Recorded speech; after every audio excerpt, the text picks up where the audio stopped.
Welcome to Sports Geek Throwback. Here's your host, the sports geek himself, Sean Callanan.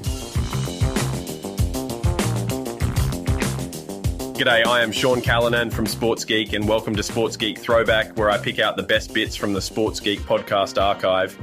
For this week's Sports Geek Throwback, I go back to episode 282 with Dewayne Hankins, published back in August 2020. Dewayne Hankins was, and still at the Portland Trail Blazers. He is now President of Business Operations and has been with the team for over 12 years. Remember, if you need help with your digital marketing or sponsorship teams, please get in touch. That is what we do in applying the digital to dollars process to help your team build revenue. In this throwback episode, Dewayne and I discuss how the digital remit widened from just content. Remember, you can listen to the full episode at sportsgeekhq.com/282. And then the other part, which is another sort of traditional area, was broadcast, which also came into your remit, which again is not standard, because normally the broadcast guys are over there, they're doing their thing, and they're like, here you go, digital guys, you can have this stuff and clip it up and send it wherever you want. Again, how did that change, I guess, how the broadcast was, and then where the broadcast went, and I guess the product of the broadcast, how did that transform with it being under, I guess, your remit and your team's remit? Yeah, another great question. So in the American sports, a lot of the time the broadcast lead at a team doesn't necessarily do much besides interface with the RSN and have that relationship. We're one of the few teams that does our own production and our own broadcast internally.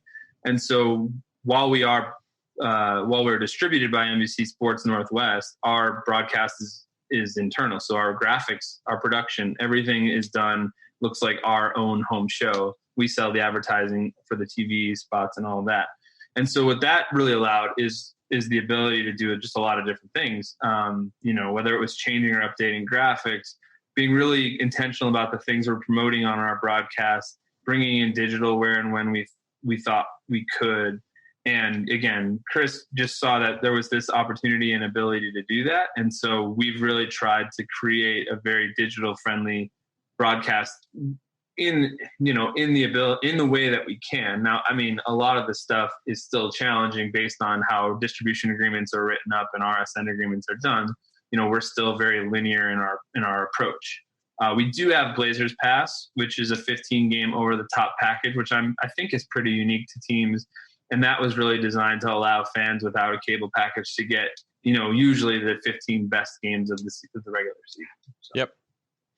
And coming from a digital team where, you're looking to be on the trend and be on top of the topics, which we're known for in Twitter, right? Which is, if we go back to episode 6, we spoke about that. How do you take control of the trend and be part of the banter? That agile nature of your digital team and training a digital team to be able to respond to those things. Were you able to take some of that to broadcast, like to be able to adapt and tap into what people are talking to, which is, again, if I'm putting broadcast traditional hat on, they've been really slow to move to that space. Like they were slow to move to being part of conversations on Twitter and integrating in social, but because you've had your digital team's mindset of being agile and being able to adapt, has that been able to flow into your broadcast? Yes, for sure. And I have to give, there's so much credit to be given to who allows that to happen. And it starts with Jeff Curtin, who runs our broadcast team and understood very early on that stuff was going to be important and didn't create a wall for us to have to climb over to get that done. It includes Brooke Olsendam, our courtside reporter, who, she definitely has a lot of the traditional duties of a courtside reporter, but she's also very in tune with the players on the social media side. We often promote or highlight things that they're posting on their own social media feeds. We really try to incorporate the player's personality into the broadcast because we feel like that's the one place, aside from our digital content, that we can really let the players' personalities shine.